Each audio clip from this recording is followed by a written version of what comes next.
bien sûr les bienvenus mesdames et messieurs sur notre antenne d'Equinox Télévision avec On dira 30 minutes de retard bien évidemment pour votre émission 10-12 le Zénith. N'oubliez jamais, mais alors jamais que l'homme crée la machine et la machine trompe toujours l'homme à chaque fois. Mais ce qui est intéressant c'est qu'aujourd'hui on a une belle équipe technique qui s'est d'ailleurs mis à pied d'œuvre pour trouver des solutions idoines pour votre programme et nous y sommes bien évidemment. La grande équipe Charles Lamel, Karine Santiam, Bonbon Bengan Kandi, Dominique Audrey Yengelek. Et comme vous le savez, pour le petit slogan, ensemble unis pour la même mission, chaque jour nous sommes là jusqu'à 12h, vous serez servis. Installez-vous confortablement, madame, messieurs, puisqu'il est 10 heures passé de 30 minutes. Attention, qu'est-ce qui s'est réellement passé au Cameroun? Et ces dernières 24 heures, on en parlera tout à l'heure avec Karine Santiam. Dans le cadre de la revue des réseaux sociaux, nous lirons assurément vos réactions aux nombreux sujets qui seront évoqués pour ce temps d'antenne sur notre antenne, et effectivement, mais surtout, comment comprendre la colère exprimée ce matin par Charles Mbachou. La colère, c'est maintenant.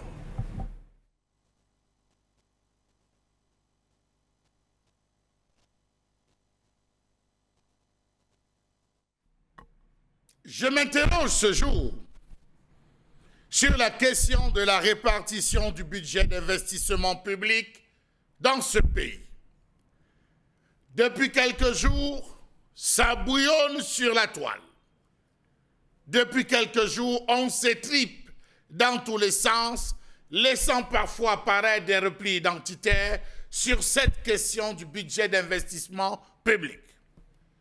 Le budget d'investissement public 2021 a choisi d'accorder la priorité à l'achèvement de la mise en service des grands projets d'infrastructure, la finalisation des programmes spéciaux du gouvernement, CHAN 2021, CAN 2022, plan d'urgence pour l'accélération de la croissance, la mise en œuvre des plans de reconstruction des régions du Nord-Ouest et du Sud-Ouest et de l'extrême Nord, la réalisation préalable à la mise en place de la couverture santé universelle, CSU, et l'accélération de la décentralisation. Sauf que cette priorité pour 2021 a une fois de plus encore énervé certains turiféraires qui pensent qu'on ne devrait plus, après plus de 20 ans, après plus de 20 ans d'annonces, d'effets cosmétiques, reparler encore de finalisation des projets qui ne cessent d'être votés, dont les budgets sont consommés sans aucune réalisation sur le terrain. Comment comprendre que 70% du budget d'investissement 2021 soit encore consacré à l'achèvement d'anciens projets qui avaient reçu les premiers financements consommés? Trop d'interrogations. 70% des ressources prévues dans ce budget seront allouées à la finalisation des projets en cours afin de permettre au Cameroun d'atteindre ses objectifs de croissance et d'émergence. Incroyable. Lorsqu'on attend les réponses à la distraction de près de 3 000 milliards de la CAN 2019. La priorité, nous dit-on, dont il est question ici sera accordée à la poursuite des programmes spéciaux. Pour le Sud, il s'agira de la poursuite des travaux de la phase 2 du projet de construction du port en eau profonde de Kribi et infrastructures connexes, la construction des ouvrages d'évacuation d'énergie du barrage hydroélectrique de Mumvele, la construction des lignes de transport d'énergie électrique Bolova-Kribi et Mbalmayo-Mekin. Cet argent avait déjà été décaissé pas une, pas deux, pas trois fois avec des promesses d'achèvement. Que s'est-il passé? Quand on ne rend jamais compte, c'est comme ça. À cela s'ajoutent les travaux de bitumage de la route Sanmelima-Ouesso, de la route Mengong-Sanmelima et de la route Ebolova à Komde-Kribi. Les travaux de construction de l'autoroute aidée à Kribi, ainsi que la construction du lycée classique de Mvombeka, entre autres.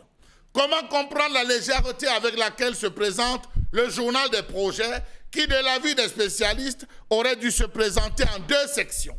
La première section consacrée aux projets dont la vocation est nationale et qui resteront à l'État central, et la seconde aux projets dont la vocation est régionale et qui, à terme, seront transférés aux régions. Non, on a créé une grosse entourloupe On a fait un melting pot, c'est à chacun de pouvoir enlever ce qu'il veut à l'intérieur. Entourloupe encore du système, sinon comment peut-on, dans un budget d'investissement public, placer côte à côte un approvisionnement de table-banc de 400 000 francs CFA à côté d'un barrage de 400 milliards de francs CFA. L'un des projets représente 1 million de fois que de l'autre et ils ne peuvent pas obéir aux mêmes modalités de gestion. Comment comprendre la répartition à tête chercheuse du budget d'investissement public dans ce pays? Comment comprendre cette inégalité qui existe dans cette répartition due à ce flou volontairement inséré? Quel rôle joue exactement le ministre de l'économie, du plan et de l'aménagement du territoire dans ce panier à crabe? Comment comprendre que la région du Sud totalise à elle seule 195 milliards de francs CFA face à la grande région du Nord, extrême Nord, Adamawa, qui totalise à elle seule 171 milliards, soit un différentiel de 24 milliards. Pourtant, la région qui a le plus grand besoin de projets reste celle du Nord. On nous a fait comprendre que le département du Dia et Lobo, pour les citer, rapporte 4 à 6 fois plus que la ville de Douala, qui elle se bat pour collecter, alors que la région du Dia, le département du Dia et Lobo, lui, produit. Comment comprendre que dans l'arrondissement de Tokomberi, tous les villages sont dans le BIP, sauf Mokio, un village qui pourtant a un lycée pauvre en salle de classe et une forte population. Alors que dans un de ces villages voisins, il a plus de salles de classe que de population. On oblige les enfants à y aller, alors que le budget d'investissement public vise à développer les différentes localités. Comment comprendre que la région du Nord-Ouest totalise 145 milliards contre 162 milliards pour le projet BIP pour le département du Dia et Lobo? Allez parcourir pour vous rendre compte que des salles de classe sont en surnombre dans certaines zones. On ne cesse d'ajouter le cas de l'Ouest et le cas, il faut le dire, de l'Est. Est-ce qu'il y a véritablement des populations? Est-ce que ce journal des projets a véritablement connu une relecture? Dans tous les cas, qui vivra, verra au Cameroun. Merci infiniment, Charles Amembacho, pour cette colère exprimée ce matin. Les Camerounais ont-ils compris la réalité autour de la répartition du budget d'investissement public, puisqu'on en parle depuis un petit moment ici au Cameroun? Ça fait problème, grosse polémique autour. Qu'en dites-vous, vous aussi Camerounais?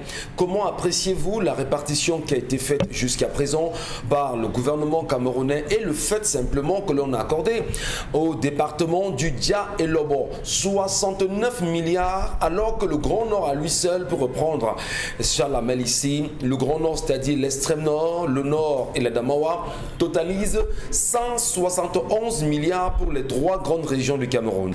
Et au-delà de la colère exprimée par Charles Amel Bachoum, que pense le gouvernement en ce qui concerne la reconstruction des zones aujourd'hui en crise, notamment l'extrême Nord, le Nord-Ouest et le Sud-Est Cameroun? Que dit-on de la reconstruction? Mais maintenant, qu'est-ce qui peut justifier concrètement cette, on va dire, ce déséquilibre dans le partage de ce budget d'investissement public? Que nous dit le gouvernement camerounais? Mais la plus grande curiosité quand même dans cette histoire, c'est qu'on se rend compte qu'aucun homme politique, aucun acteur politique dit de l'opposition n'a daigné se lever pour dénoncer cette gabégie, mais surtout cette mauvaise répartition. En tout cas, on en parle ce matin et je me retourne vers vous, Charles Amel, Bonbon, Karine et Dominique.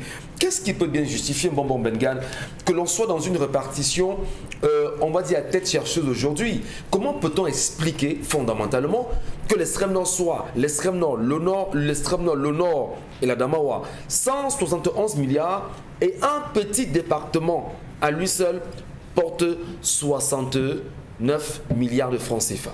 Oui, pour vous répondre directement, je dirais que le pouvoir ou alors les élites de cette localité-là ont voulu répondre au livre de Charles Ateba Yéné, Les paradoxes du pays organisateur, parce qu'ils se rendent compte que c'est une région, d'abord le sud, qui a beaucoup, du moins qui gère, comme on dit, c'est la région d'origine du chef de l'État.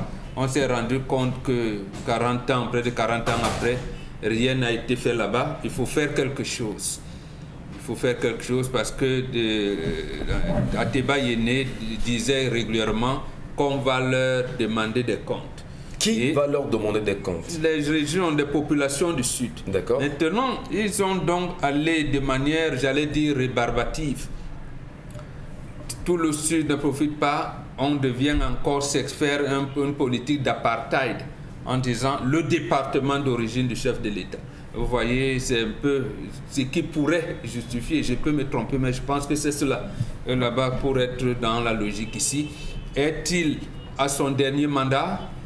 Veut-on laisser, j'allais dire, une marque pour ces populations-là, uniquement pour ces populations? Parce que, je vous le disais dernièrement également, dans les années 90, lorsque son ami et frère directeur de la SONEL à l'époque, M. Nyadi Fedi, qui est la deuxième personnalité de l'État, lui avait dit qu'il fallait refaire le barrage, que lui, il était en mesure de mettre l'ampoule électrique, de permettre aux Camerounais de mettre l'ampoule électrique sur chaque arbre du Cameroun et revendre l'électricité. Oui. Il lui a dit non, il fallait construire des barrages après son Lolo, ça devait être à aider à Sondon, après on allait partir, et quelqu'un se lève dans la réunion et dit mais pourquoi on construit tous les barrages sur les bassins? Ça a été arrêté. Donc voilà un peu, ils ont passé le temps à vadrouiller et aujourd'hui, qu'est-ce qu'il faut faire pour plaire aux populations du département d'origine du chef de l'État? Rien d'autre n'explique. Peut-être pour davantage vous permettre de mieux argumenter mon Bengan, on a vu les chefs traditionnels du Sud en général, à travers une rencontre avec le ministre des Finances, Louis-Paul Montalzé, se plaindre en réalité que toutes les promesses qui ont été faites lors du comice agro-pastoral, jusqu'à présent, 10 ans après, rien n'a été fait. Mais qu'est-ce qui peut bien expliquer? Il a donné des raisons liées justement à la conjoncture économique, à la crise qui sévit depuis un bon petit moment. Mais est-ce que ça justifie quand même que 69 milliards soient introduits dans un département, dit-on, le département du chef de l'État, alors qu'il y a des régions en crise au Cameroun, les trois qui sont connues aujourd'hui? Ça se justifie sur le plan du clanisme. Or, sur le plan de la politique, ça ne se justifie pas. Or, maintenant, si votre politique... par clan, pour clan... Oui, tout à fait. Ce n'est que comme ça qu'on peut voir ça. Parce qu'en principe, le développement d'un pays est sur la base de l'apport. Si vous voulez le faire en guise de département, nous avons 58. Quel est l'apport de nos départements dans la richesse nationale? Pour le cas précis, parce que le Cameroun commence par là, pays agricole, la région du sud-ouest est le plus grand bassin de production de cacao. Est-ce qu'on a construit une usine de transformation de cacao dans cette région? Non. Zéro. La région du sud-ouest également devait bénéficier d'un port en eau profonde depuis qu'on appelait Limbe Victoria. On l'a ignoré. Éthiquement, donc, on a développé une politique de clanisme. C'est ça qui est donc aujourd'hui au point où les gens se disent, même le barrage de Menvele, en réalité, ce n'était pas prévu. Mais on s'est rendu compte, qu'est-ce que si le président parle maintenant, qu'est-ce qui va rester dans ça? On s'est dit, ce n'est pas comme ça que ça se fait. Et vous voyez donc, à ce moment, lorsque les ressortissants du Grand Nord s'unissent et disent, mais quel est le problème? Nous avons quand même la fille aînée du renouveau. Qu'est-ce qu'elle en fait? Et il vient leur dire que je pourrais voir dans quelle mesure le barrage de Biriwada pourrait être. Je peux même regarder dans quelle position on peut faire les études pour prolonger la voie ferrée de Ngaoundéré en Djamena. Bon, on m'a même dit à un moment que vous avez de sol fertile. Regardez comment ça se fait, ce n'est pas possible, ça ne se fait pas comme ça. Alors il a parlé de l'Est, dans les régions qui avaient écamp placage, ainsi de nombre de choses. Est-ce qu'on a construit une cité sikh en bois dans une localité à l'Est? Non. Donc c'est le politique du clanisme et justement ça ne fait que rapporter les rancœurs. Et c'est là où je dis souvent que ce régime provoque les populations. Et c'est les populations camerounaises qui sont à ce mur. Ils ne répondent pas à ces provocations-là. Est-ce que les populations camerounaises comprennent exactement les répartitions qui ont été faites cette année autour du budget d'investissement public? Est-ce que effectivement le renouveau semble créer la sérénité au sein justement des populations camerounaises en faisant, on va dire, une répartition qui est, on l'a très bien dit, à tête chercheuse, et Mbombo parle ici d'une répartition pour des clans ou par des clans, en réalité. Mais maintenant, ce qui est quand même curieux, Karine Santia, c'est qu'on a vu au lendemain de la publication de ce budget, ou la cérémonie qui a été initiée à Ibolova récemment par le ministre des Finances, qu'il y a eu des populations dans l'extrême nord, au nord du Cameroun, qui sont levées pour dire « Enfin, vous qui êtes au nord, voici comment on gère les 3 grandes régions du Cameroun. » Et pourtant, et vous demande rapidement de vous désolidariser du RDPC. Est-ce que c'est de leur droit? Bien sûr, c'est de leur droit, bien sûr. Si vous voyez que appartenir à un groupe politique ne vous aide pas dans votre développement, vous pouvez à tout moment démissionner. Ça dépend de vous. Maintenant, il faut que les Camerounais comprennent ce dont on parle, de quoi on est en train de parler. On parle du budget d'investissement public et il s'agit de la formation brute du capital fixe réalisée par les administrations publiques. En d'autres termes, les investissements réalisés par l'État et les autres dépenses publiques sont consignés dans ce budget. Ça veut dire que le budget d'investissement public, c'est l'argent que l'État donne à une localité pour réaliser des projets. C'est-à-dire que l'État peut décider que dans la région du Sud, on va construire des écoles, des marchés et ainsi de suite. L'État alloue une somme d'argent pour qu'on fasse cela.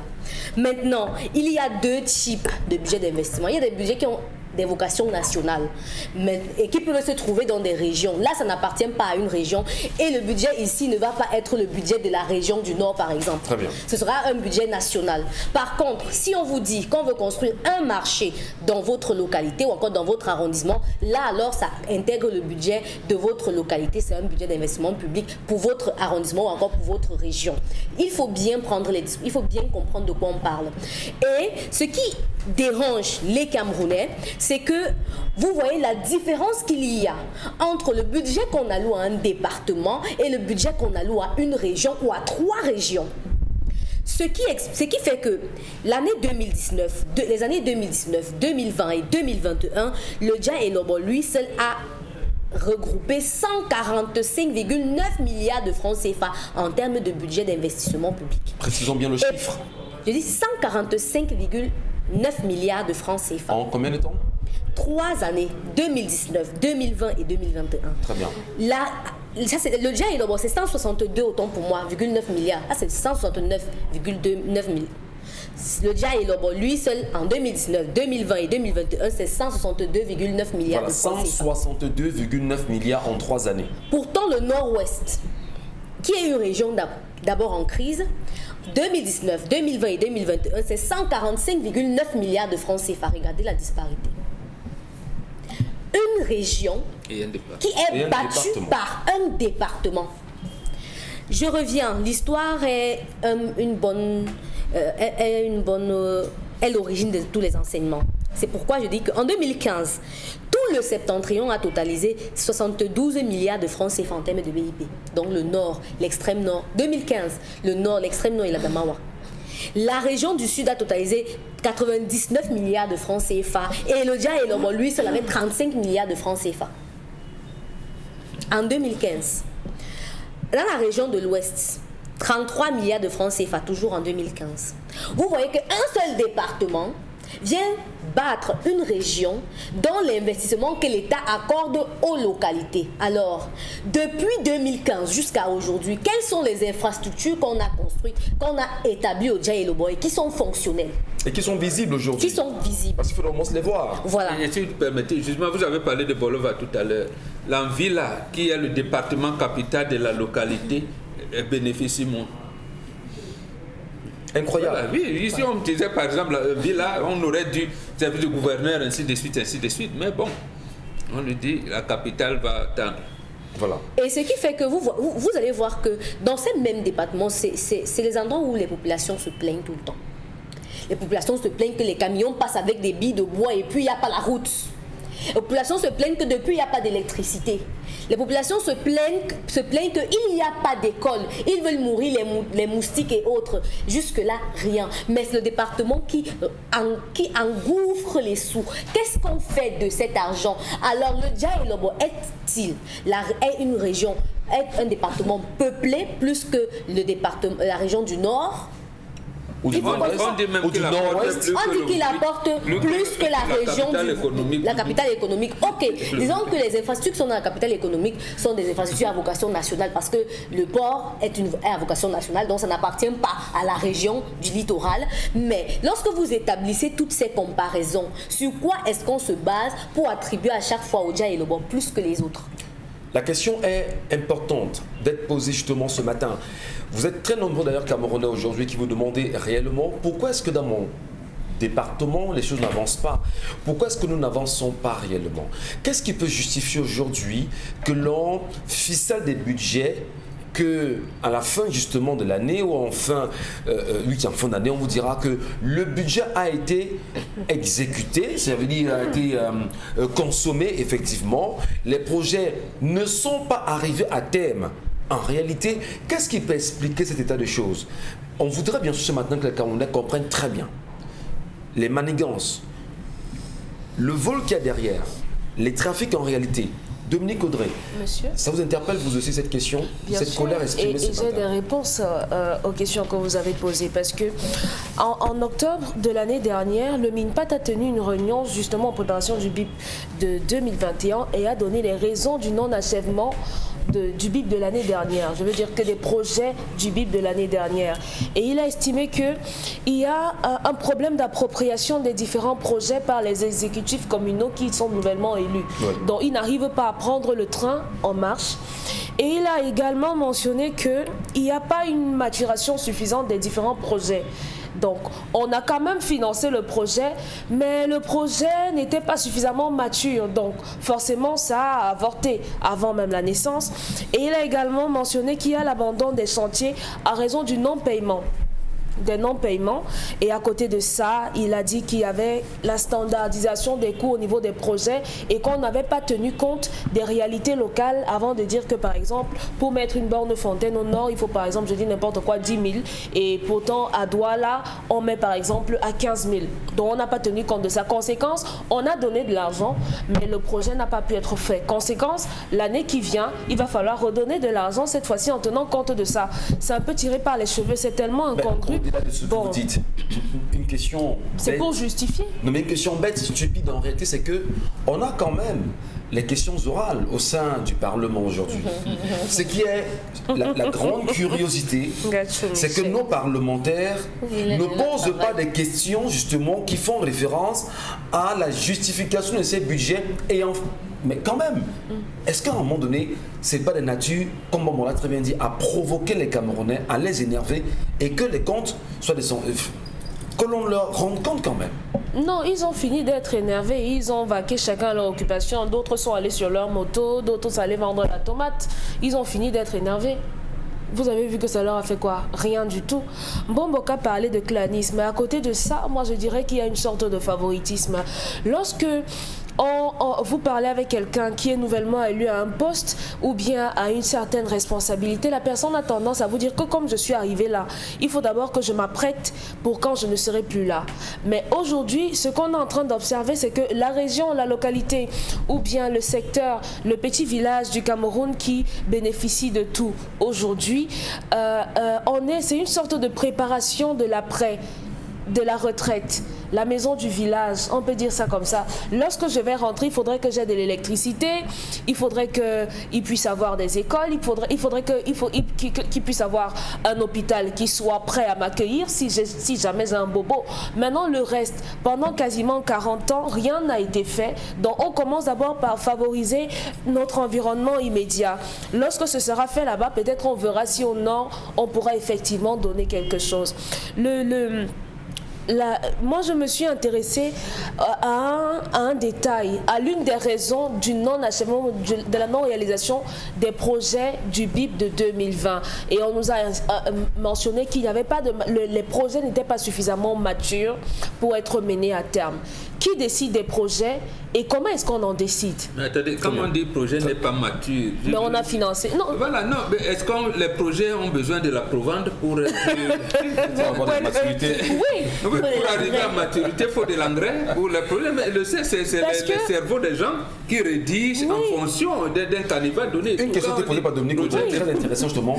Qui décide des projets? Et comment est-ce que ça se fait? Comment est-ce que ça se fait justement pour qu'on arrive à voter le budget alloué à ces projets? C'est le ministère du plan en principe qui apporte les premières moutures. Alors, est-ce que c'est tellement bien huilé qu'au niveau du plan, au niveau du ministère du plan, c'est tellement bien huilé qu'on a ficelé le projet, on a budgétisé le projet et on soumet justement ces projets à, je vais dire, au département ou aux communautés, et maintenant il faut les rendre exécutables. Qui sont ceux qui vont les exécuter? Ça veut dire en réalité qu'il y a un marché de rétrocommission sur rétrocommission sur rétrocommission, au point où aujourd'hui tout est contrôlé. Et chaque année on revient dessus. Il faut essayer de parcourir les archives, les rapports qui vous disent que en 2018, au premier semestre, on a pu réaliser à peine 30%, en 2019 tel nombre de pourcents, on arrive à peine à 50%. Lorsqu'on parle de projets d'investissement public, il faudrait que les gens sachent que ce sont des projets qui sont posés, montés pour un problème précis, dans un temps précis. Dans la région du Nord, on a besoin d'eau. Et pour ça, on a besoin de forage.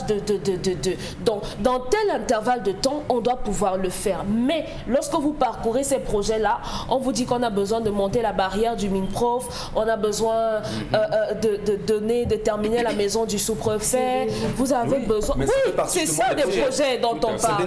Monter une clôture, mettre une toiture, donner des chaises à la salle de professeurs, donner 60 bancs dans une école. Madame, Monsieur, qu'est-ce qui peut expliquer la faiblesse justement du budget d'investissement des régions du Cameroun, notamment de l'extrême nord, du nord et de l'Adamawa? Qu'est-ce qui peut expliquer que dans le plan de reconstruction annuel, en ce qui concerne en réalité le budget d'investissement public, que le nord-ouest et le sud-ouest ne soient pas, on va dire, crédibilisés? Est-ce qu'aujourd'hui, on va valider l'approche de feu Charles Atemba Yene qui parlait du paradoxe du pays organisateur avec un budget de 69 milliards accordé uniquement au département de Djaïlobo? Peut-on parler de paradoxe ou de scandale? On en reparle.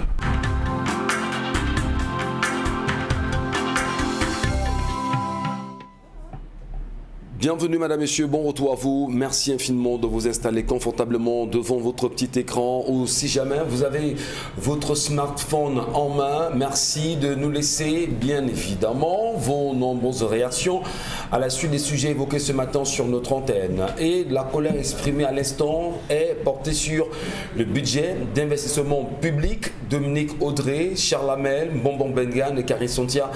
Ensemble, nous tentons d'analyser et comprendre les réalités qui peuvent entourer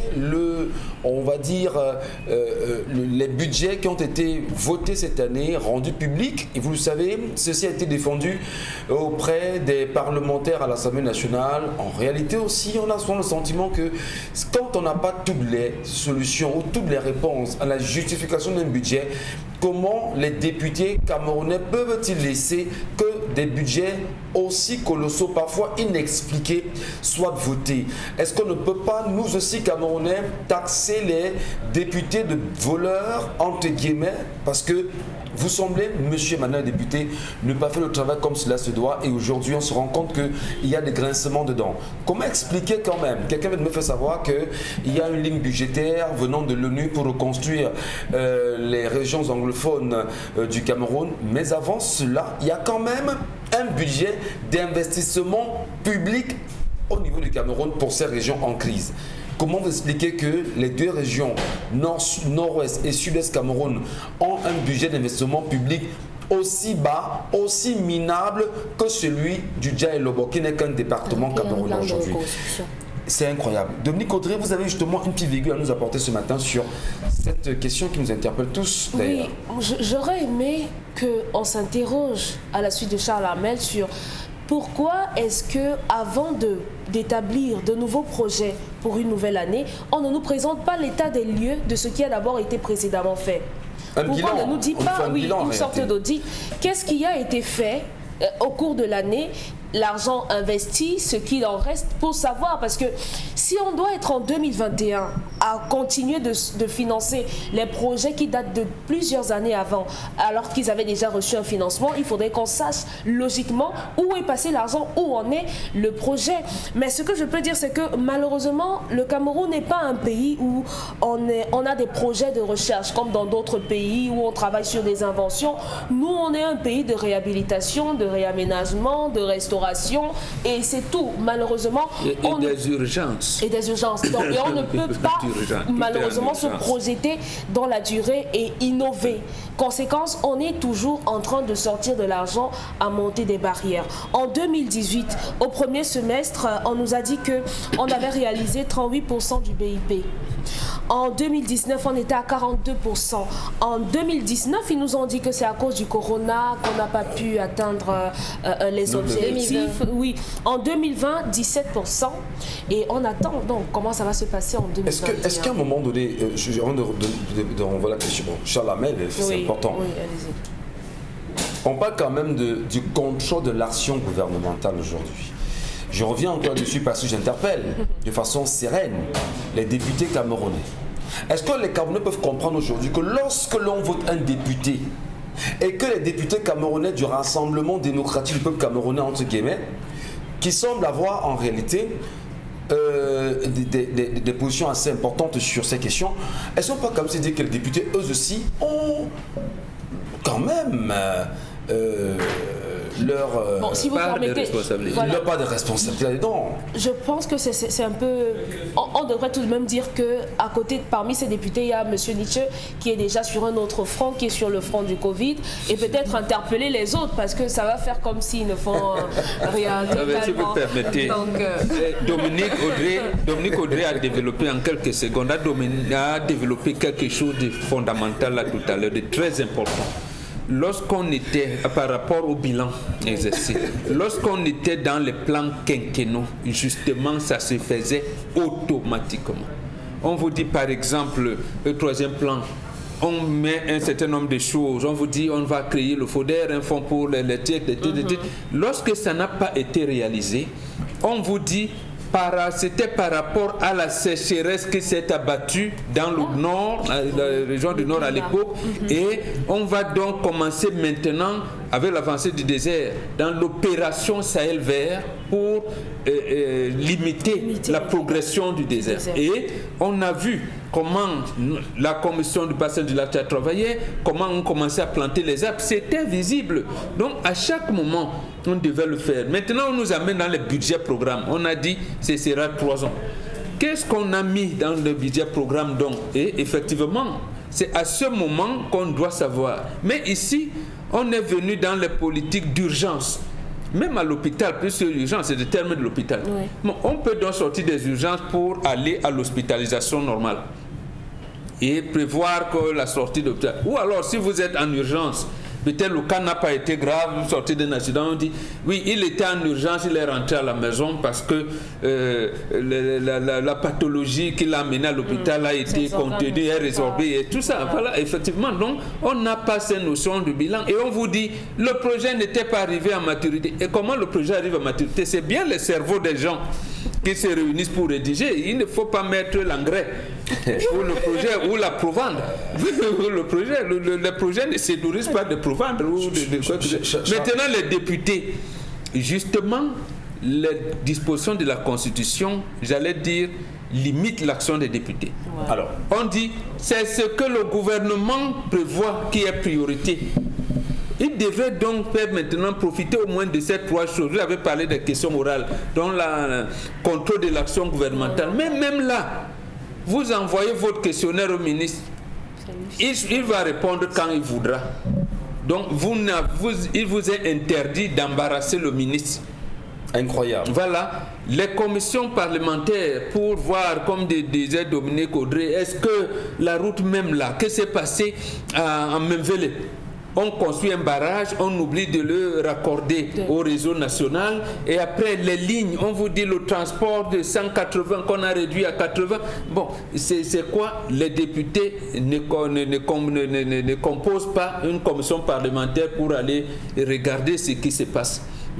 Merci beaucoup Mohamed Mengane, merci à vous madame, monsieur de rester présent sur Equinox Télévision 10-12. Le Zénith se poursuit, l'actualité bouge également au Cameroun aujourd'hui et vous le savez, nous sommes pratiquement investis dans le CHAN concernant ce championnat d'Afrique des Nations. Dans quelles conditions les Camerounais attendent-ils cette compétition qui va se jouer au Cameroun dans 48 heures environ et quels sont les stades qui seront choisis par plein de Camerounais pour pouvoir regarder les différents matchs qui seront joués. Il se dit quand même aujourd'hui que le stade de Japoma serait l'un des stades les plus prisés par les Camerounais et que beaucoup, même s'il y a des mesures barrières qui sont édictées et qui seront respectées, voudraient bien prendre une place au stade Japoma pour vivre au moins une compétition, du moins un des matchs. Alors, comment vous, Camerounais, vous appréciez l'organisation du CHAN aujourd'hui? Avez-vous le sentiment que c'est de nature à faire vraiment vivre le Cameroun dans une vraie fête de football et quelles sont les priorités que l'État a mis en place pour vous permettre à vous Camerounais d'en jouir pratiquement? Charles Amem Batchou, on en reparlera dans un instant, mais surtout Karine Santia, nous allons prendre les messages de nos téléspectateurs. Le peuple camerounais est en train de lire sur la peau du caméléon pour avoir été lâche pendant 7 élections présidentielles au Séni Béyé. Les Camerounais vont se plaindre sur Facebook et après aller au bar et à l'auberge. Ngassa Rouvier. Le Parlement camerounais n'est qu'une chambre d'enregistrement et d'applaudissements d'honorables. Voilà. Chez les Bassa, il y a la Sanaga maritime et le Nyong et Kélé. Beaucoup de fleuves et rivières. Suivez mon regard à Lucam et Tessera. Nicole Ngo Enji. Vous voulez comprendre quoi? Un pays où tu établis ta CNI après des tracasseries. Le jour où tu dois retirer, tu regardes la date, c'est déjà périmé. Non, on ne peut pas périmer. Une durée de 10 ans, on a déjà consommé 3 ans, c'est pas périmé. Mais c'est quand même vrai qu'il y a des Camerounais qui ont eu la chance enfin de retirer leur carte nationale d'identité dans certains commissariats. Et d'aucuns nous ont d'ailleurs montré des images qui circulent sur les réseaux sociaux, comme quoi on a établi la carte d'identité depuis 2018 et ce n'est qu'en 2020 en 2021 qu'il obtient sa carte. 3 ans en réalité. 3 ans de perdu. Il y en a qui ont eu la carte établie depuis 2018 et c'est en 2021, 2019 également. Vous avez utilisé votre carte pendant 2 ans. Donc vous avez 8 ans de vie pour cette carte-là. Si jamais vous la tenez. Mon Dieu, imaginez que vous la perdiez. Voilà. Pourquoi voulez-vous chercher loin? Le père après de sa retraite, c'est pour cela que les autres régions sont délaissées. Oui, quand il était plus jeune. Il était quoi? Quand il était plus jeune, bonbon. Quand il était plus jeune, c'était la même chose. Parce que c'est lui quand même qui avait dit à Eric Tindje, on lui a posé la question, ça va, mais le FOGAP, l'argent, vous avez donné les preuves, il dit qu'il n'avait pas de preuves. Vous vous posez encore des questions. Vous n'avez donc pas écouté le chef Sokoudjou. Il vous faut encore un dessin. Jean-Bénin Tetmen, Fidélis Tasson qui dit For how long those in power have been budgeting like that but no development to show for? Libya is the deepest seaport. It's natural, but just because it is in the English region, they can't develop it. The Minister of Finance should be able to explain the disparity in budgeting to the population of Cameroon. It happened, we are here for you guys, but okay. Le plan de reconstruction du Nozo est sur une ligne budgétaire différente. C'est un fonds spécial dont l'ONU participe.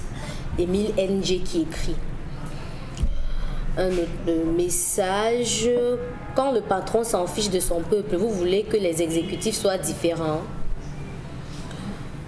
Un autre message. Quand les députés du Grand Nord RDPC valident ce budget à la con, ils ont la tête haute. C'est pas possible ce niveau d'envoûtement. Marie-Pascale Mbongo. Camerounais, il faut arrêter la sorcellerie et aller dans la rue. On va lire ce message-là. Voilà, on a plein de messages de nos téléspectateurs. Heureusement que les plateformes sont connues aujourd'hui. Merci de nous rester fidèles, merci de nous rester présents. Nous nous posions une question à l'instant. Comment vivez-vous l'organisation du CHAN au Cameroun? Les Camerounais peuvent-ils se dire aujourd'hui heureux de vivre une réelle compétition inter-camerounaise, une compétition qui peut certainement susciter de nouveaux intérêts pour l'image du Cameroun à l'extérieur, une compétition qui peut en même temps nous laisser croire que la CAN qui arriverait en 2022 s'organisera dans de bonnes conditions.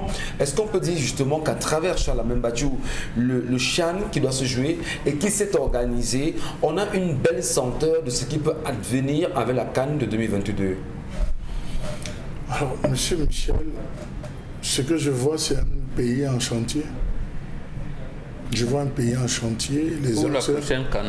Pour la prochaine CAN, je suis d'abord avec la CHAN. Oui, on est pratiquement en chantier. Nous sommes, vous voyez, tous les axes routiers sont en train d'être faits. C'est maintenant qu'on est en train de balayer pour le cas Douala, qu'on met toutes les pressions pour que la ville de Douala ressemble à quelque chose. Les petits amas d'ordures qui existaient dans les carrefours de certains quartiers sont en train d'être enlevés. Les curages, c'est qu'on a curé les caniveaux, le sable qui avait été mis, on est en train de nettoyer. Vous savez, nous sommes les adeptes de la dernière minute. Poser cette question, c'est comme si si on avait préparé la CAN 2019, M. Michel Ngachou, on l'aurait merveilleusement joué. Vous nous renvoyez à 2022, quand déjà à l'aube de 2000, de la CHAN, l'ouverture séquence, c'est le 16, M. Michel Ngachou. De peur qu'on ne me taxe d'être anti-patriote concernant ce type d'activité, je dirais, le Cameroun est en chantier. La preuve, faites le tour de la ville, vous allez vous voir, c'est la poussière partout.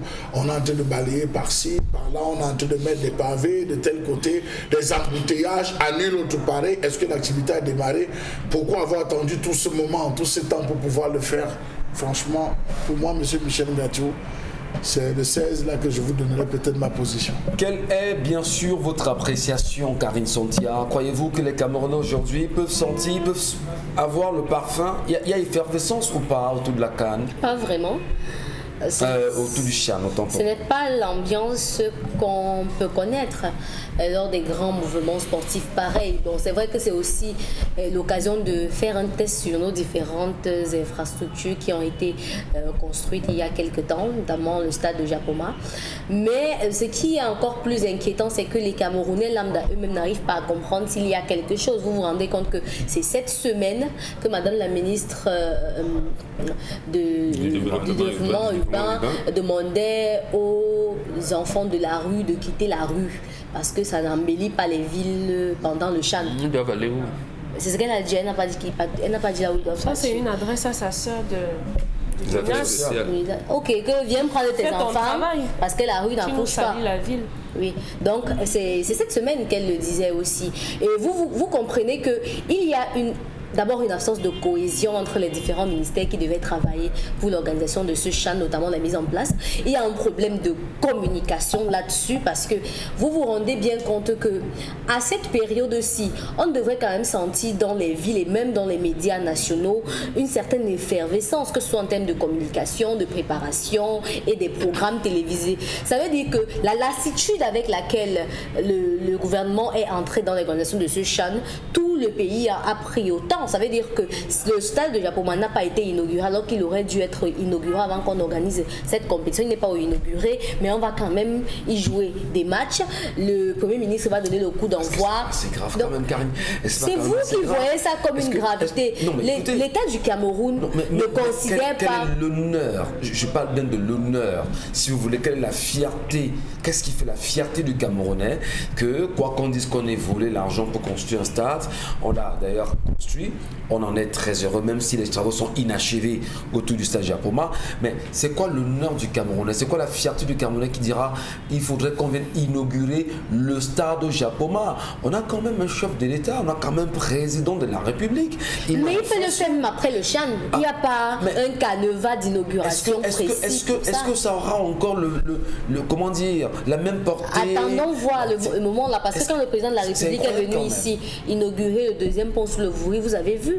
Donc, on ne va pas. Ce qui m'inquiète, en fait, c'est que à la fin de cette compétition-là, on ne ressente pas ce que ça nous a vraiment apporté. Parce qu'en principe, les compétitions sportives apportent non seulement des incomes économiques, c'est-à-dire que ce soit touristiquement ou économiquement, quand même, c'est censé apporter un certain changement dans l'atmosphère économique. C'est censé apporter aussi une certaine faveur sociale et un certain rassemblement autour, notamment de nos propres idéaux. Sauf que avant même cette compétition, les Lions ont d'abord perdu face à leur dernier adversaire. Vous voyez, donc tous les matchs de préparation n'étaient pas réluisants. Ce qui fait encore que ça, c'est encore un mauvais coup de communication. Donc, il y a beaucoup de choses qui concourent à faire en sorte que le CHAN soit perçu au Cameroun comme une compétition de... Comment je dis ça? Maigre envergure. De maigre envergure. Alors peut-être pour les Camerounais, par les Camerounais, et étant donné que nous sommes censés porter l'image de cette compétition très loin, on a vu les chaînes camerounaises, notamment la chaîne nationale, donnant un certain nombre d'assurances. On a écouté également, on a eu le communiqué du porte-parole du gouvernement hier, ministre de la Communication, René Emmanuel Sadi, donner toutes les assurances autour de l'organisation de ce CHAN. Mais une question quand même fondamentale est posée, c'est la communication. Comment peut-on expliquer qu'à ce moment précis... Il n'a pas parlé pour le riz, non? Non, on reviendra sur le riz tout à l'heure, ne vous en faites pas. Donc, en ce qui concerne la communication, on est quand même assez choqué de se rendre compte que réellement au Cameroun, véritablement, la communication autour de cette compétition, excusez peut-être le peu de qualificatifs, semble être nulle. Bon, qu'est-ce qui peut expliquer qu'on ait une communication aussi mauvaise? D'aucuns se sont plaints qu'en réalité c'est parce que on n'a pas laissé l'organisation du CHAN entre les mains des spécialistes et que le ministre des Sports et de l'Éducation physique, Narcisse Moulé-Kombi, se serait approprié personnellement cette organisation. On a eu des analystes sportifs qui, quand même, ont pris la peine de faire de telles déclarations. Est-ce que c'est pas parce qu'en réalité, on n'a pas laissé les techniciens faire le travail qu'il y avait à faire et qu'il y ait cette confiscation du ministère des Sports et de l'Éducation physique aujourd'hui? Absolument, c'est un aspect. Et si on laissait la fédération, en fait, dans d'autres pays, c'est la fédération. L'État vient avec qu'on peut appeler les commodités d'usage, la sécurité, la sûreté et toutes les infrastructures dont relevait Charles Hamel tout à l'heure qu'on est en train de nettoyer les routes, apparemment de refaire certaines autres. Et le reste, c'est pas politique. Donc, je veux dire, le politique récupère après. Oui. Mais on laisse l'organisation technique à la fédération. C'est comme ça que ça se passe. Mais notre pays ne s'accommode pas de tels cheminements. Je vous racontais une histoire où un aîné, il était à la Sonel, parce que la Sonel, les Simancam, les certains nombres Kami Toyota, Kamship et SNI, ils encadraient. Moi, ils avaient des cellules de sport dans les trucs. Il y avait même Sonel Volleyball Club qui gagnait même des championnats africains et tout. Et donc, l'essentiel des clubs était à l'équipe nationale. Ils sont à une compétition internationale et Joseph Charles Doumbia représente le gouvernement. Oui. Arrivé là-bas, il se trouve qu'il y a des Camerounais qui sont officiels. Quand on vient les accueillir à l'aéroport, c'est des gros limousines avec garde de corps et tout. Le ministre Doumbia qui vient, qui les accompagne, il a ignoré qu'il a ignoré pratiquement. Et il crée un problème. Il dit, mais comment des gens ici ne savent pas qu'il y a un ministre ici? Mais on ne connaît pas de ministre chez nous. Il y a des officiels qui encadrent ces joueurs-là. Donc, c'est comme ça que ça se passe. Donc, il oublie qu'on est là dans un autre champ. Et nous sommes habitués à ça. Voilà. L'autre chose qui justifie, n'oublions pas quand même qu'il y aura une poule dans le sud-ouest. Et nous sommes là en zone de guerre. Vous avez comme entendu d'abord deux communications à propos. D'abord le ministre en charge de la Défense et le porte-parole du gouvernement pour donner les assurances qu'il faut y aller, il faudra jouer, il n'y aura pas de problème. L'État va déployer les moyens pour qu'il n'y ait pas de problème là-bas, notamment dans les hôtels qu'on a réquisitionnés et les stades d'entraînement à Buea avec les matchs qui vont se jouer à Limbé. Mais bon, est-ce que le déploiement sera encore au niveau des quartiers, par exemple, lorsque les gens iront au stade, lorsqu'ils vont discuter des rencontres au quartier et seront-ils attaqués ou pas, je n'en sais rien, mais il fallait donner cette assurance-là Je pense que c'est pour cette raison que le gouvernement a voulu prendre la communication, parce qu'il y a des choses délicates dans cette communication. Au-delà bien sûr de l'émulation qu'on cherche à observer autour de l'organisation de ce CHAN aujourd'hui, et même, on va dire, la ferveur qu'on pourra bien voir, Dominique Audrey, vous aussi certainement vous êtes tombé sur ces images de quelques stars qui font le tour de la toile et qui ont choisi également d'aller aux côtés du gouverneur de la région du littoral dans le stade de Japoma, se rassurer qu'effectivement tout sera mis en place. Est-ce que c'est ce type justement de communication que l'on cherche à ce moment précis pour une compétition aussi importante? Peut-être aujourd'hui on mise sur les personnes qui ont le plus de vues, le plus d'abonnés et le plus de likes. Aujourd'hui on fonctionne avec des personnes qu'on considère dans le, je ne sais pas si c'est le showbiz, comme des influenceurs. Et vous parlez certainement de Muriel Blanche et de Samuel Eto'o. Non, mais puisqu'il s'agit de... Il n'y en a pas trois. Bon, moi, je n'avais pas vu trois. Et c'était Muriel Blanche et Samuel Eto'o qu'on a vu au stade là-bas. Et elle demandait aux Camerounais de venir au stade comme elle. Oui, peut-être c'est une bonne chose. Mais maintenant, il y a que les Camerounais ont un peu peur. Il y a beaucoup de problèmes aujourd'hui auxquels les Camerounais sont confrontés qui fait que... il y a peu de personnes qui s'y adonneront comme d'antan. Vous savez, il y a le phénomène coronavirus qui est en train de reprendre de plus belle. Est-ce qu'on a les assurances que là-bas, les gens, est-ce que ça a été désinfecté? Est-ce qu'il y aura le gel à l'entrée? Est-ce qu'un certain nombre de mesures ont été prises au départ? Il y a ça. Et également, on s'attendrait à un peu plus de communication. Peut-être si on s'était rapproché de ces personnes un peu plus tôt, ils auraient pu ameuter les gens, alerter les gens et les inciter à participer. Mais de façon globale, on peut dire qu'aujourd'hui, et par rapport à ce que Charles Hamel disait, le Cameroun présente l'image de cette femme au foyer ou à la maison qui, lorsqu'elle balaie, elle envoie la saleté sous le tapis et elle recouvre. Quand elle sait que les gens sont au portail en train de venir chez elle. Et après, ça finit par empester dans la maison. C'est bien dommage. C'est bien dommage. Et puis en même temps, on va le dire, les compétitions commenceront le 16 janvier prochain. Quand vous dites le 16, on risque de passer que c'est loin. Dans 2 jours. Dans 2 jours. Bon, le 16 janvier, donc c'est dans 48 heures en réalité. Voilà, on verra ce que ça donnera en même temps. Sortez couvert. Qui finalement a mangé le riz d'Orca? Qui s'en est approprié? Comment s'est passée la répartition autour de ce sujet qui a divisé les sociétés camerounaises aujourd'hui? Comment comprendre la dernière actualité autour de ces riz d'Orca? Madame, Monsieur, je ne vous le fais pas dire, Karine Sontia va s'arrêter là-dessus dans un moment. Mais avant toute chose, allons bien sûr saluer notre partenaire tous les jours. C'est Constellamine qui nous retrouve ce matin avec le concept Salaka, mais surtout, il porte avec lui le projet, bien sûr, de Sorepco ce matin. Constellamine, nous sommes heureux de vous retrouver ce matin. Bonjour à vous. Alors bonjour Michel, bonjour à tous nos téléspectateurs et bonjour à tous les clients des magasins Sorepco qui démarrent l'année 2021 avec de très bonnes opportunités commerciales. Je rappelle que du côté du magasin Sorepco, c'est la grande promotion jusqu'au mois de décembre 2021. Donc vous avez un an de promotion, vous avez un an de bonnes affaires, vous avez un an d'opportunités commerciales dans tous les magasins Sorepco du Cameroun. Que ce soit à Garoua, à Belabo, à Ibolova, quelle que soit la ville, allez dans une agence Sorepco et bénéficier des avantages exceptionnels. Parlant bien sûr des avantages, nous mettons à la disposition de tous nos clients des catalogues, bien entendu pas n'importe lesquels, des catalogues sur lesquels vous retrouverez toute la grande promotion de l'année 2021 dans les magasins Sorepco. Donc ces catalogues sont donc disponibles dans tous les magasins Sorepco. Un véritable élément de communication, un véritable élément qui vous permettra de prendre connaissance de tout ce qu'il y a comme promotion dans les magasins Sorepco.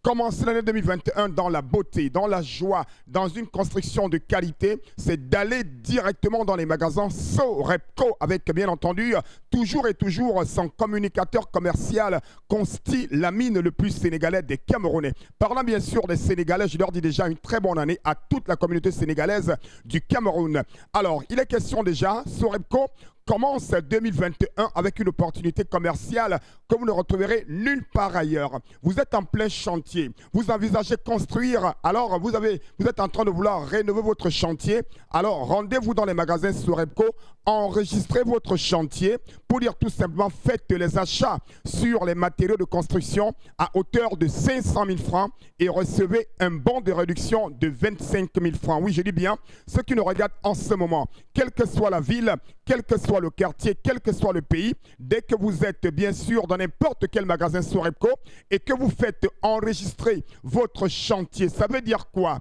Dès que vous êtes à Sorebco, dites tout simplement que je suis en train de réaliser un chantier et j'ai besoin de le faire enregistrer. Alors, comment l'enregistrer? C'est de faire les achats à hauteur de 500 000 francs. Oui, les achats à hauteur de 500 000 francs vous permettent de recevoir un bon d'achat d'un montant de 25 000 francs. Ah ben oui, il n'y a que Sorebco qui peut le faire. Il n'y a que les magasins Sorebco qui vous permettent d'avoir un bon d'achat de 25 000 francs dès que vous enregistrez votre chantier à hauteur de 500 000 francs dans n'importe quelle agence Sorebco. Dans ce catalogue, on parle bien sûr des promotions sur l'électroménager, on parle des promotions sur les meubles, on parle des promotions sur les sanitaires, on parle des promotions sur les carreaux, on parle des promotions sur l'électricité, sur les pneus. Donc ce catalogue représente une véritable opportunité commerciale dans tous les magasins Sorebco. Quelle que soit la ville, quel que soit le quartier, c'est donc l'occasion plus que jamais de choisir le numéro 1 des matériaux de construction, de choisir ce magasin qui a opté pour communiquer à la radio et télévision Equinox.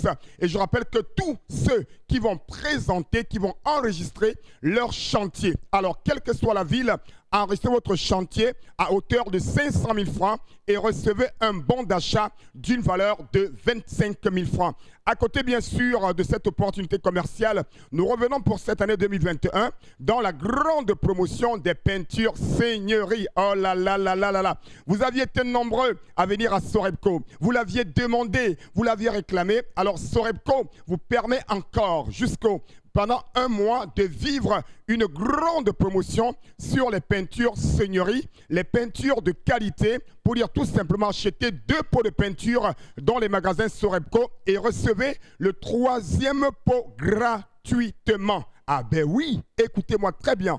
Vous achetez 2 pots de peinture dans n'importe quel magasin Sorebco, on vous donne le 3e pot gratuitement. Et pas n'importe quelle peinture, les peintures Seigneurie, les peintures leader, les peintures de qualité dans les magasins Sorebco pour le compte de ce mois de janvier. Donc, chers téléspectateurs, courez dans les magasins Sorebco et n'oubliez surtout pas, enregistrez votre chantier. Ça se passe bien entendu jusqu'au 27 février 2021.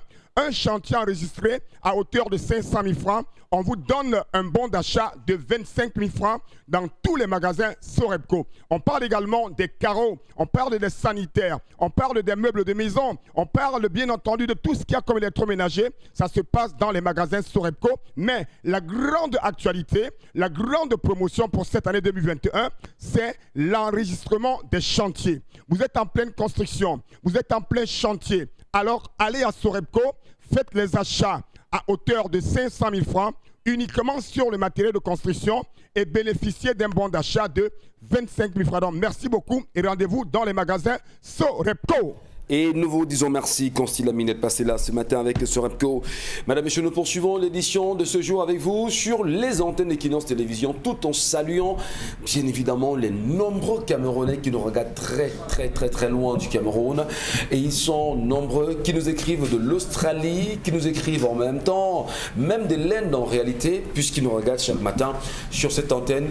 Merci à vous de la confiance que vous portez à la chaîne dans son entièreté. Karine Santia, la revue des réseaux sociaux, qu'est-ce qui s'est réellement dit? Qu'est-ce qui s'est passé sur la toile? On va d'abord commencer par ce fait divers qui est vraiment macabre et qui pousse les Camerounais à se poser un certain nombre de questions sur les disparitions parfois des bébés dans les formations sanitaires. Et on va dire que sur renseignement, la compagnie de gendarmerie de Yaoundé 3, en collaboration avec la brigade de gendarmerie d'Odza, a interpellé le 12 janvier 2021 6 présumés trafiquants de nourriture organisés en bande de criminels, négociateurs, acheteuses, vendeuses et berceuses. L'opération menée a permis de récupérer 4 nourrissons âgés de 2 jours à 6 mois qui ont été conduits à la fondation Chantal Biya pour une prise en charge. Et les suspects ont révélé que les prix des enfants allaient de 1 à 3 millions de francs CFA. Seulement. Voilà. C'est un sujet également qui vous parle, Dominique Audrey, qui parle à plein de Camerounais aujourd'hui. Vous avez regardé les images, ça fait le tour de la toile aujourd'hui, ça défile, c'est choquant, mais qu'est-ce qui peut expliquer ce délitement de la société à ce point? Vendre des êtres humains, vendre des nourrissons, vendre des tout petits enfants. Qu'est-ce qui peut bien se passer dans la tête des Camerounais? Pour ça, je ne pense pas, pour ce délit, ce crime-là, je ne pense pas qu'il puisse avoir une raison. Je ne pense pas. Si c'était des femmes qu'on avait arrêtées parce qu'elles étaient allées voler, qu'elles avaient dit qu'elles avaient faim, on allait dire que oui, certainement c'est la misère, la faim, la pauvreté qui les y a poussées. Maintenant, vous volez l'enfant de quelqu'un pour seulement 1 million. Vous allez en prison seulement pour 1 million. La situation d'aujourd'hui, cette situation pose la question de l'entourage immédiat des femmes qui viennent de donner naissance avec le phénomène des nounous. Quelles sont les caractéristiques, quelle est l'enquête préalable qu'on mène avant de laisser rentrer dans notre foyer une femme qui va s'occuper de notre enfant? On parle des enfants de 2 jours. Enquête de moralité de celles que l'on prend chez nous comme étant des nounous, des femmes qui doivent s'occuper de nos enfants en notre absence. Oui. C'est important. Oui. On parle des enfants de 2 jours. Il faut donc comprendre. Ça veut dire que ce sont les enfants de leur famille qu'elles ont volés? Parce que je ne comprends pas comment on fait pour aller prendre un enfant de 2 jours. Sauf si c'était dans un hôpital. Chez eux là-bas, ils ont un process. Il y a des jeunes filles qui sont déjà là, parce qu'il a dit que c'est un centre pour mères porteuses. Lorsqu'on a interrogé à la télévision Equinox, c'est comme un centre pour mères porteuses où il y a des personnes qui fécondent des femmes et puis elles accouchent des bébés et on revend. C'est tout un processus. Non mais... c'est pas ça du moins le phénomène de mère porteuse, c'est que Ngachou et moi on est ensemble. Chez eux dans ce centre-là, c'est des difficultés et on fait recours à une mère porteuse et après on nous restitue l'enfant. Là c'est que ce sont des femmes qu'on fait pour juste des enfants qu'on prend pour des pondeuses. C'est pas. Donc ça veut dire que ici c'est une autre industrie qui s'est créée. Voilà. C'est une entreprise. Pour ceux qui n'ont pas d'enfants, vous faites des enfants et vous leur vendez ces enfants. C'est tout. Bon, comment comprenez ça, vous? Je ne peux pas comprendre ça. Ça, c'est vous, les occidentalisés, qui pouvez nous expliquer ça. Franchement, je ne comprends pas. Parce que nous, on tient, l'Africain tient à la vie. Quand on dit il n'y a des richesses que d'hommes, ce qu'on compte, c'est le nombre d'enfants, le nombre de petits-enfants. C'est ça qui fait la richesse. C'est pour ça que nous parlons de la qualité de la vie. Nous ne parlons pas du niveau de vie. Donc, autant un homme riche, c'est celui qui est tombé. Comment vendre un enfant? Ça, c'est jeter. Et on dit chez nous, on ne jette pas, il n'y a pas de fumier où on jette des hommes. Donc, vous, une fille, vous devenez enceinte, vous accouchez et vous vendez votre enfant. C'est quand même terrible, non? Ce n'est pas... Non, jamais... C'est la première fois que j'entends ça suite à ces reportages-là. Charles Hamel, et après on dira peut-être, et vous nous direz que non, vous les Bantous là, vous êtes arriérés, le monde évolue. Bon, c'est vous qui pouvez nous expliquer l'évolution. Charles Hamel, comment vous apprenez ceci? Vous l'analysez comment? Vous l'appréciez comment? C'est le 6e démantèlement, c'est pas nouveau au Cameroun. Ça veut dire? Des accoucheuses. C'est pas nouveau, c'est le 6e. Il y a eu ça à Bédi, il y a eu ça à Bonamou Sadi, on a eu ça à Lopom. Chaque fois, c'est comme l'hydre de mer. Chaque fois qu'on coupe une tête, une autre repousse. C'est tout simple, monsieur Michel Ngachou. Ça nourrit son homme. Qu'est-ce qui coûte au Cameroun de pouvoir rendre officiel cela? En Europe, ça existe. Oui, en Thaïlande, ça existe. Dans tous les autres pays, on s'est battu à le faire. Vous avez des gens qui sont en Inde, même c'est encore plus grave. Vous avez des gens, même des structures qui sont basées, qui vendent les reins. Vous êtes pauvre, vous n'avez pas d'argent, vous avez la possibilité de vendre un organe. Vous allez vendre l'organe, vous avez un peu d'argent. Non, pas c'est un autre. Je dis vivant, vous allez faire des verres, vous vendez. Les mères porteuses encore, comme disait Dominique Audrey, oui. Mais ce qu'elle pousse un enfant, elle dit, cet enfant, je vais vendre mon mari. Vous voulez qu'un État... Vous avez eu, on se rappelle, c'était en 2016, dans la zone de Bonamou Sadi, c'était tout un centre avec même transfusion sanguine. Mais c'était tout un centre qu'on avait démantelé. C'est des filles, elles sont dans une galère totale. Par des réseaux qu'ils connaissent, ils ont bien des réseaux tapis. On lui dit, bon écoute, on te donne 3 millions, sauf que tu portes l'enfant, tu vas vivre dans notre dortoir, ou c'est orphelinat ou dortoir, tu résides là-bas, tous les 9 mois, on te nourrit, on te suit médicalement et tout. Dès que l'enfant naît, on récupère l'enfant, on te verse ton argent, tu disparais. Problème terminé, vous avez des filles. Il a fallu qu'une fille ne reçoive pas tout son argent pour que cette histoire sorte. C'est des réseaux qui sont tapis. Mais dans ce cas précisément, c'est des enfants qui sont volés, il faut préciser. Monsieur Michel, c'est des enfants qui sont volés. Karine a bien précisé qu'il y a des enfants volés et d'autres qui sont conçus là et dont on s'occupe là. Donc vous allez voler combien dans combien d'hôpitaux? C'est une grosse chaîne qu'on ne s'arrête pas à interpeller uniquement, monsieur Michel Ngatou, les personnes qu'on a. Il faut qu'on aille dans les hôpitaux. Non, mais ils sont en exploitation. Peut-être qu'ils vont permettre de remonter le certaines sages-femmes qui font ce business, qui sont plongées, qu'on voit les majors, on les gynécologues, qu'on les récupère et qu'on attaque les donneurs, les payeurs, les commanditaires. Parce que ces gens, c'est ceux qui ont de l'argent. Quand vous regardez, rappelez-vous pour le cas de l'affaire Vanessa Tchatchou, on vous a dit que l'enfant était chez qui finalement? Cette personne représentait quoi pour la République? Est-ce qu'on pouvait l'interpeller? C'est des personnes qui ont des gros bras, des grosses relations. Donc il faut voir qu'on ne s'arrête pas aux exécutants, qu'on va jusqu'aux différents commanditaires. Alors c'est-à-dire aujourd'hui, comment on dit, je cherche des expressions pour dire que c'est plus profond que ça. Vous allez me faire oublier concernant les cas de Mimboman, des trafics des organes humains à Mimboman, à Colbison et tout, vous vous rappelez, Bombok, jusqu'à ce jour, on avait promis de donner la liste des commanditaires. On n'a jamais donné la liste des commanditaires, c'est plutôt les exécutants qu'on a gardés. Donc ça ne sert à rien, monsieur Michel Ngatou, de laisser ceux qui entretiennent la chaîne, qui permettent à la chaîne de se reconstituer. Parce que oui, ils vont retrouver de nouvelles personnes. Il faut mettre un terme à cela, mettant en haut, ceux-là ne sont que des exécutants. Je ne suis pas d'accord avec le drame, effectivement, c'est que, d'ailleurs, c'est à dénoncer ce qui s'est passé avec ces Camerounais qui ont été interpellés, puisqu'ils sont encore présumés, en attendant justement que la justice dise le droit en réalité ici. Mais on cache les vrais commanditaires parce qu'on n'aura pas de solution à ça. Ceux-ci donc vont payer le prix des autres et ça va se perpétuer.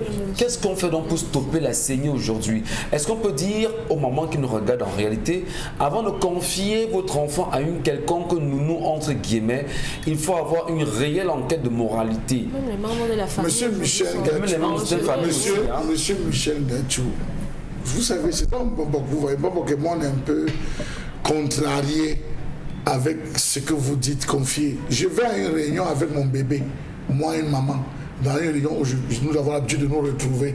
J'ai envie de faire pipi, j'amène mon enfant, là où je vais faire pipi, il faudra détacher mon bain, ou tu vas faire, je n'ai pas prévu. Mais attendez, c'est à nous de reconstituer, monsieur Michel, cette confiance. C'est à nous. Tout à fait. C'est à nous de reconstituer cette confiance. C'est à la camarade de la réunion qu'on laisse. Oui, qu'on laisse le bébé. C'est à la voisine du quartier. Puis viens, arrête-moi ça, je vais me C'est le frère du père qui a tué les deux bébés de... En ce moment, vous êtes au travail. Votre enfant avec qui? Votre enfant avec qui en ce moment vous êtes au travail? À une personne que vous n'avez pas confiance, et bien amenez vos enfants au boulot. On les met à la crèche. Non, la question justement c'est quand qui est... je parle de reconstituer. Parce qu'il y a des familles qui vous diront... Monsieur Michel. On a quand même des Camerounais, on a des gens qui travaillent. Il y en a qui ne font même pas, qui font 6 mois au Cameroun, 6 mois ailleurs. Et entre-temps, il y a des personnes qui gèrent les enfants à la maison. Parfois même pas des membres de famille. Nous demandons quand même qu'il y ait au préalable une enquête de moralité pour ces derniers. Vous, individuellement, vous ne pouvez pas mener une enquête de moralité parce que si vous cherchez déjà quelqu'un, c'est que vous n'avez pas le temps. Comment on trouve la personne? Dominique, vraiment, j'ai besoin d'une nounou qui va rester à la maison. Karine, j'ai besoin. C'est Karine qui prend. Voilà. À Karine, en prenant pour me donner, prendre sur elle d'assumer la confiance et tout si quelque chose m'arrive. Peut-être Karine aussi a une amie qui dit que mon voilà comment on fait. À l'époque, monsieur Michel, je vais vous dire, dans tous les quartiers, on se connaissait. On connaissait les familles des voleurs, on connaissait la famille des violeurs, on connaissait la famille. Quand il y avait quand la gendarmerie arrive, on dit allez d'abord chez elle. Il y a des maisons dans tous les quartiers que quand la gendarmerie on va dire que c'est mauvais chez les marins. Ça n'a pas changé. Hein. Mais oui, c'est mauvais chez les marins. On va venir faire les gars là. J'ai pris un exemple. Je l'ai battu par exemple. Lorsqu'on arrive, vous avez des familles où, lorsque la gendarmerie toque sur le quartier, qui sont pardon. Là-bas, on les tient, les gens, non, vraiment, ces gens, ils ne peuvent pas continuer. Les gens qui dérangent dans ce quartier. Mais il faut qu'on revienne afin d'établir à cela. Vous avez des jeunes filles dans les quartiers qui viennent louer. La fille dort toute la journée, le soir elle sort. Le matin elle revient, le matin vous posez la question, tu fais quoi? Je suis dans tel stand, le quartier sort, les amis sont pour venir boire, on ne la trouve pas. Qu'est-ce qu'elle fait? C'est une vendeuse de piment, il faut étiqueter. Les chefs de quartier ne travaillent plus. D'accord. C'était un rôle. Merci beaucoup, Charlemagne.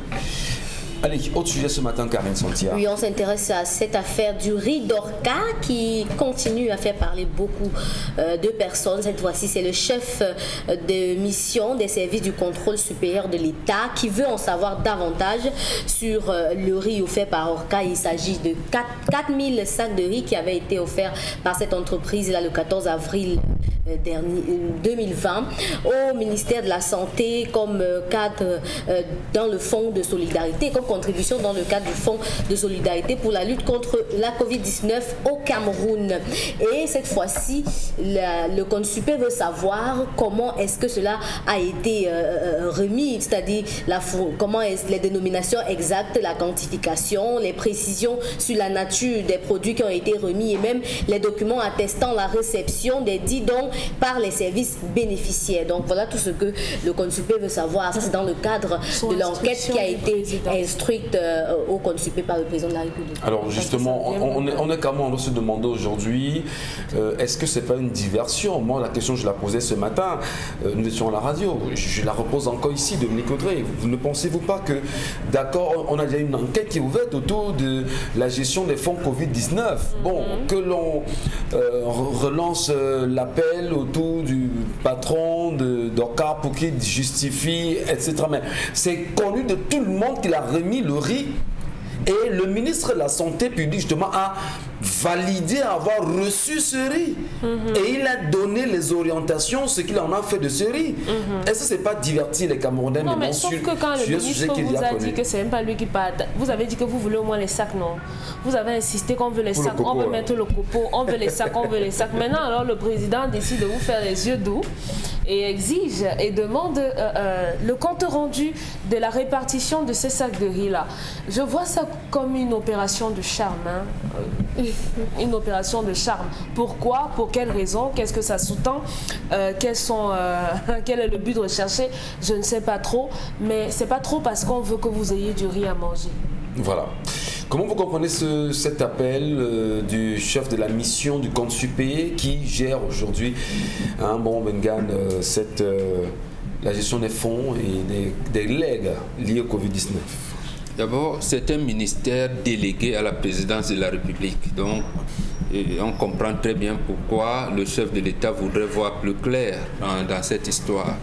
Mais on ne peut pas oublier non plus que l'un des proches collaborateurs du chef de l'État, avec délégation des signatures, est le ministre d'État, secrétaire général de la présidence de la République. Il était partie prenante dans la gestion stratégique du Covid. Après, c'est lui qui a demandé au ministère des Sports dernièrement de démanteler les zones. Donc, quand ça vient là-bas, c'est tout à fait normal. Maintenant, moi, je pense que le contrôle supérieur de l'État, moi, si je m'en tiens aux usages de la République, c'est une bonne lettre, mais il faudrait qu'il aille au fond et que l'enquête soit clôturée. Est-ce que vous croyez qu'elle sera clôturée et que les résultats d'enquête seront rendus publics? Parce qu'en fait, ici, il faut d'abord voir la matérialisation des choses, la matérialité des choses. C'est-à-dire que 4000, vous avez parlé de 4000 sacs de riz. Oui. Est-ce que la gestion faite par le ministère de la Santé publique est restée sur le plan des écritures en disant, oui, bon de 4000 sacs de riz, j'ai réparti ça comme ça dans les 10 régions. Ou alors, et il s'en est lavé les mains. Parce que ce jour-là, le ministère du Commerce était là.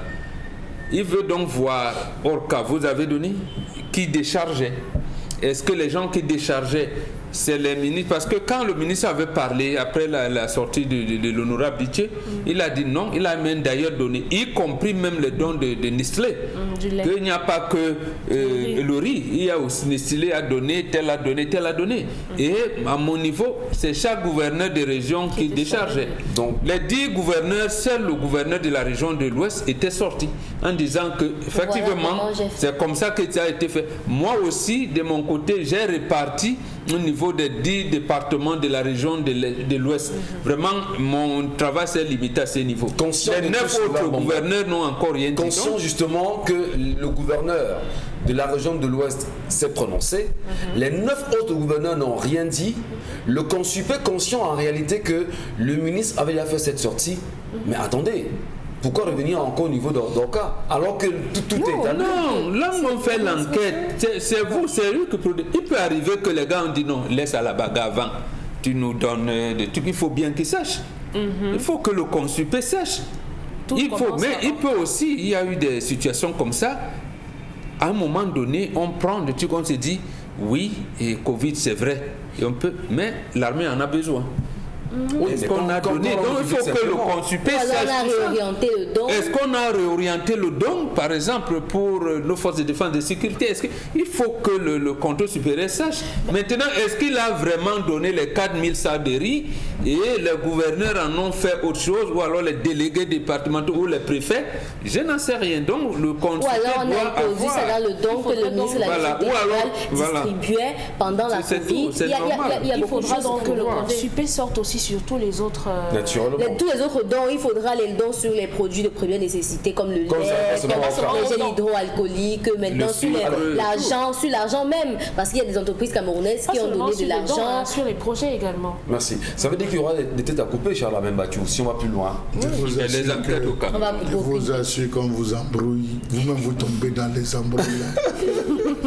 On est en train de vous embrouiller. C'est pas de la distraction. Monsieur Michel Ngachou, on a demandé au contrôle supérieur d'aller faire son travail. Comment à mi-parcours, on rend public seulement une question qu'il a posée? Est-ce que vraiment on vous envoie enquêter? La seule partie qu'on sort de tout la chronique, c'est l'affaire du riz. Ça, c'est pour alors qu'il y a l'argent, il y a les milliards de francs CFA. Monsieur Michel, il y a les dons de Jacques. Je crois qu'il y a tellement de sujets sur cette affaire de Covid. Parcourez toutes les sorties de Jean-Michel Nietzsche. Pourquoi on a sorti seulement l'affaire du riz qu'on met dehors? C'est l'affaire de l'affaire dans l'affaire. Pourquoi je le dis, monsieur Michel? Ils savent là où le riz est parti. Ils savent. Mais comment faire pour diluer? On dit on les donne un petit biscuit pour montrer qu'on travaille. On envoie un petit biscuit. Sur la toile. Quand on finit, terminé, affaire dossier, le dossier a été transmis au chef de l'État. Vous aurez encore quoi à dire? Rien. Vous n'aurez plus rien à dire. Ce n'est pas. Lorsqu'ils arrivaient dans le ministère, sachant qu'il y avait une commission d'audit, on devait mettre tous les documents y afférents. Est-ce que je me trompe, Bobo? Tous les documents y afférents devaient être déjà déposés sur la table concernant l'audit, puisque le ministre a fait plusieurs sorties où il avait clamé que je suis transparent. Les documents, Jean-Michel dit, tu viens me retrouver. Je te donne tous les documents. S'il y a des zones d'ombre, je vais compléter. Tout est à ma possession. D'où vient-il donc? Si la commission pose la question, ça veut dire qu'il y a des zones d'ombre. Ça donne les zones d'ombre à Jean-Michel Nietzsche. Forcément qu'on arrête de nous embrouiller. Merci beaucoup, Charles Abel. Merci à vous, madame, monsieur. Nous rappelons que ce matin, très tôt, alors qu'il s'est déplacé pour la radio, puisqu'il y est tous les matins, entre 6h et 9h sur Radio Equinox, c'est un bonbon Bengan, ici présent, qui a perdu son téléphone dans un taxi, téléphone de marque Smack, tombé dans un taxi à Ndokoti, le taxi qu'il a apporté, le Spark, tombé dans un taxi exactement au lieu d'Indokoti. Et un bonbon Bengan qui a pris vraiment celui qui aurait pris ce téléphone, de prendre la peine de venir le déposer à la guérite de la maison de la radio. On a quand même précisé que dès que le téléphone est tombé, il arrive à la radio, nous appelons, ça ne passait plus. Donc on a bien peur que celui qui a pris ce téléphone, ça risque de sonner tout votre vie dans le ventre. Venez le remettre ici, parce que c'est le téléphone de bonbon. C'est très dangereux. Allez, on compte sur vous, madame, monsieur. Concile Amé, nous vous retrouvons cette fois-ci pour parler de Von Bio. Bonjour. Bonjour Michel Gathiou, bonjour nos téléspectateurs. Vous voyez déjà ce matin, je suis vêtu en Von Bio Oméga 3. Ça montre que les couleurs de cette année 2021 sont de plus en plus rayonnantes. Du côté bien sûr du magasin 1001 tapis Tapis, pour ce qui est de votre complément alimentaire, le Von Bio Oméga 3. Tout d'abord, un conseil à l'endroit de nos téléspectateurs, consommer le Von Bio Oméga 3 c'est bien, mais prendre de temps en temps sa tension c'est encore mieux. Raison pour laquelle je conseille à tous les téléspectateurs de cette émission d'avoir une idée claire sur leur état de tension, d'avoir une idée claire sur le taux de glycémie dans le sang, raison pour laquelle vous avez également du côté du magasin 1001 tapis des tensiomètres de très très bonne qualité ainsi que des glucomètres à des prix vraiment dérisoires, parce qu'il est important, chers téléspectateurs, parce que le Von Bio Oméga 3 est ce complément alimentaire qui permet de stabiliser notre tension. Le Von Bio Oméga 3 est ce complément alimentaire qui permet de réduire le taux de sucre dans le sang. Le Von Bio Oméga 3 présente plusieurs avantages. Donc, pour accompagner, pour se rassurer, pour se rassurer de sa tension, il est important de prendre régulièrement sa tension et surtout de contrôler son régime alimentaire. Les diabétiques, votre alimentation, elle est très délicate. Respectez votre alimentation, respectez bien entendu votre hygiène de vie et vous allez voir comment vous allez vous sentir à l'aise. Surtout, associez régulièrement à votre santé la prise régulière des compléments alimentaires et pas n'importe lesquels. La gamme Von Bio, cette gamme qui se veut variée, cette gamme qui se veut diversifiée, vous l'avez du côté du magasin 1001 tapis, c'est à Douala au Cameroun. Nous allons rappeler quelques avantages liés au Von Bio Oméga 3. Ça permet de réduire le taux de cholestérol dans le sang, de stabiliser notre tension, de nous prévenir contre les AVC. Le Von Bio Oméga 3 permet également d'assouplir nos articulations. Il permet également de nous prévenir contre cette maladie liée au vieillissement, à savoir l'Alzheimer. Le Von Bio Oméga 3 permet également de garder la bonne humeur en longueur de journée. Il est important d'avoir une mine souriante, d'être toujours souriant, d'être élégant, de se sentir toujours à l'aise.